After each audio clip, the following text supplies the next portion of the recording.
Assalamualaikum warahmatullahi wabarakatuh. Alhamdulillahilladzi wa kafa wassalatu wassalamu ala Muhammadin al-Mustafa alladzi arsalahu Allahu basyiran wa nadhira, amma ba'd. Hadirin hadirat kaum muslimin, kaum musliman rahimakumullah. Bersyukur kita kepada Allah Subhanahu wa taala atas nikmat ibadah salat maghrib yang masih diringankan langkah kita, dimudahkan akan tubuh kita gerakkan untuk menghadap Allah Subhanahu wa taala, sehingga kita dapat mengerjakan salat fardu maghrib ini secara berjamaah di awal waktu ketika imam mengangkat takbiratul ihram. Mudah-mudahan kita berdoa kepada Allah Subhanahu wa taala senantiasa kita diberikan bimbingan, diberikan taufik, hidayah, sehingga sholat-sholat fardu 5 waktu yang lainnya juga kita mampu tunaikan secara berjamaah di awal waktu, karena memang sholat menjadi kunci utama, kewajiban utama bagi kita selaku umat Islam.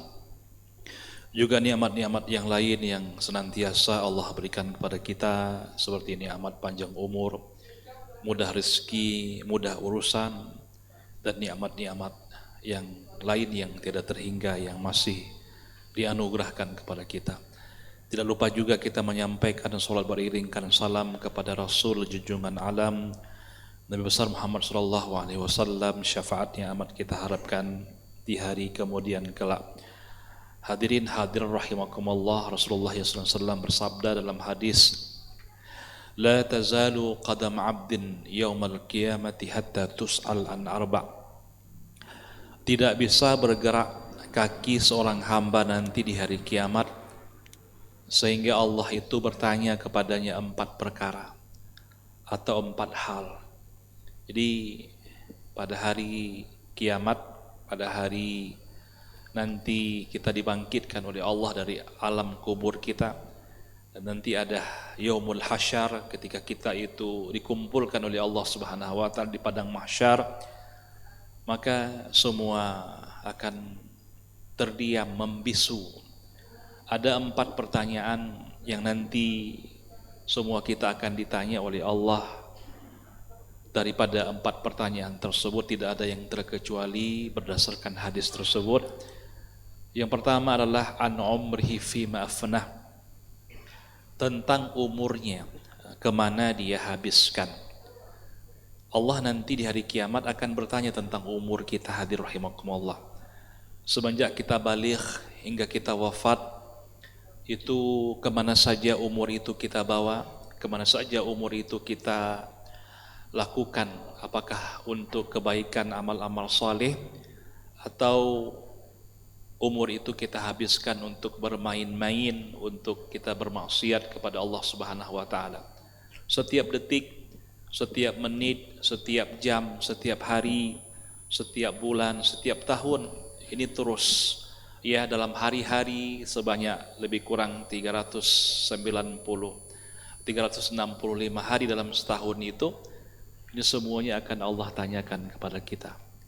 Kemana saja umur yang telah kita lewati itu kita bawa. Umur, hadir rahimakumullah, dalam hadis disebutkan bahwa usia kita, umru ummati baina sittin wa sab'in wa qalilum may yatajawadu dzalik. Kata Rasulullah SAW, umur umatku itu antara 60 sampai dengan 70 tahun. Dan hanya sedikit orang yang melampaui di atas usia 70 tahun. Artinya sepanjang-panjang usia seseorang itu paling panjang usianya 70 tahun. Ya, hanya sedikit ya orang-orang yang melewati di atas usia 70 tahun. Kalau kita melihat Rasul sallallahu alaihi wasallam, baginda Nabi Muhammad sallallahu alaihi wasallam, beliau itu wafat usia 63 tahun. Kalau sekarang kita berusia katakanlah 50 tahun, berarti hanya tersisa 10 tahun ke atas. Kalau sekarang berumur 60 tahun berarti nggak sampai belasan tahun lagi. Kalau udah 70 tahun apalagi, ini tinggal menunggu waktu yang Allah tentukan. Namun hadir rahimakumullah, mati itu tidak mengenal akan umur, usia, di mana Allah bisa saja mencabut nyawa seseorang itu sebelum dia baligh, bahkan sebelum dia lahir, ya, sebelum dia menjadi bayi, bahkan ada juga yang keguguran. Sebab ada sebuah pepatah Arab mengatakan apa? Al-mautu ya'ti fujaatan fala maradda lahu. Mati itu datang secara tiba-tiba dan seorang pun tak mampu untuk menolaknya. Bila sudah datang ajal kita, datang akan maut kita, maka kita tidak bisa mengatakan nanti cabut nyawa saya, nanti wahai malaikat anak saya belum pulang dari tempat kerjanya, nanti wahai malaikat saya pulang ke rumah dulu. Tidak bisa. Semua dalam ketetapan Allah Subhanahu wa taala. Maka dari itu kita selaku manusia yang Allah masih berikan nyawa, yang masih Allah berikan peluang untuk hidup, hadirin rahimakumullah, mari kita menggunakan sisa-sisa umur ini sehingga nanti tidak banyak pertanyaan di sisi Allah Subhanahu wa taala, di mana kita mempergunakan umur ini untuk jalan kebaikan. Kita gunakan untuk sholat 5 waktu sehari semalam, kita tambah dengan sholat sunat-sunat yang lainnya, duha, tahajud dan lain-lain sebagainya. Kita tambah dengan sedekah, kita tambah dengan membantu orang, meringankan beban orang lain. Ini semuanya dalam rangka agar umur yang Allah berikan kepada kita ini umur yang berkualitas. Sebab kata Rasulullah SAW, khairun nas, sebaik-baik manusia, man tala umruhu wa hasuna amaluhu. Sebaik-baik manusia adalah di mana Allah berikan ia umur yang panjang. Allah kasih dia umur, ya katakanlah 70 tahun, itu udah panjang. 65 tahun itu panjang, 80 tahun itu panjang. Tetapi umur yang panjang belum tentu baik. Rasul menyebutkan bagaimana orang itu menjadi orang yang baik, umurnya Allah panjangkan. Tetapi pula amalnya juga menjadi baik. Semenjak dia baligh sampai dia wafat, umurnya itu dia gunakan dalam jalan berbuat taat kepada Allah Subhanahu wa taala. Maka dari itu saya mengajak seluruh hadirin rahimakumullah, mari kita gunakan hari-hari kita. Ya, setiap detik yang kita lewati, setiap malam hari yang kita lewati untuk berbuat kebaikan sekecil apapun itu, hadirin rahimakumullah, sehingga umur kita menjadi umur yang berkualitas. Yang kedua yang Allah tanya nanti di hari kiamat adalah an syababihi fima ablah. Masa mudanya kemana dihabiskan? Biasa kalau kita itu masih usia muda mengatakan apa? Ini yang depan itu yang sudah putih rambutnya, yang sudah berkerut kulitnya, itu duluan yang akan meninggalkan dunia ini. Saya masih lama. Sehingga dia banyak menghabiskan waktu di warung kopi, banyak dihabiskan waktu untuk melupakan Allah, tidak sholat, ya tidak beribadah kepada Allah, bahkan dia maksiat kepada Allah Subhanahu wa taala. Maka kalau ada anak muda hadirin rahimakumullah yang rajin beribadah kepada Allah, kalau orang tua dia beribadah kepada Allah, dia sudah wajar, sudah sepantasnya itu. Sebab ya kalau kita mengingat umur itu udah mendekati seperti poin yang pertama tadi, umur kita yang paling banyak itu 70 tahun.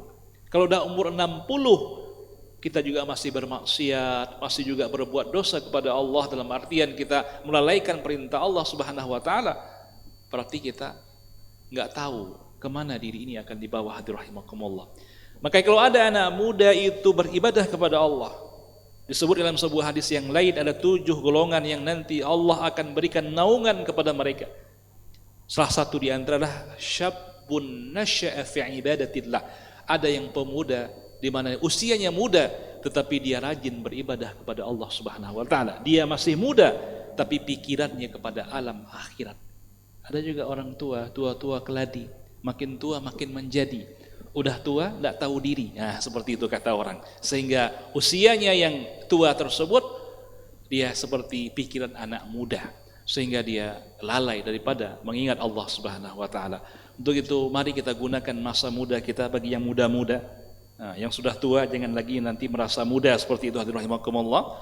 Sehingga usia muda ini kita gunakan untuk beribadah kepada Allah. Sebab kalau sudah tua, ini kalau kita ruku saja itu udah sakit pinggang, enggak sempurna lagi. Ya, Makanya di masa muda kalau seandainya ada orang beribadah kepada Allah itu lancar ibadahnya. Dan kalau dia berdiri lama, tahan dia berdiri lama.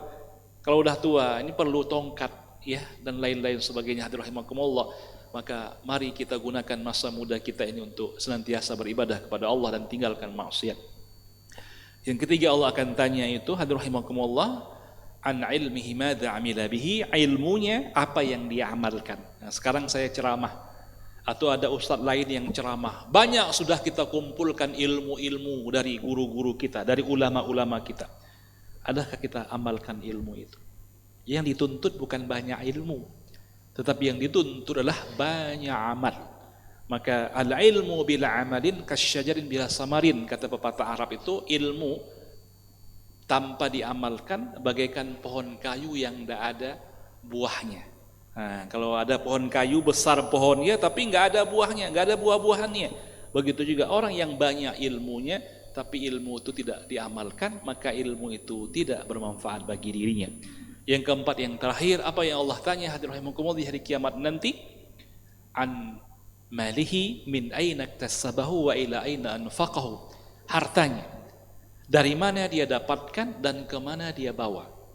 Kalau tadi pertanyaan satu saja, ya, apa yang dilakukan, kemana dihabiskan. Kalau masalah harta, dua Allah tanya.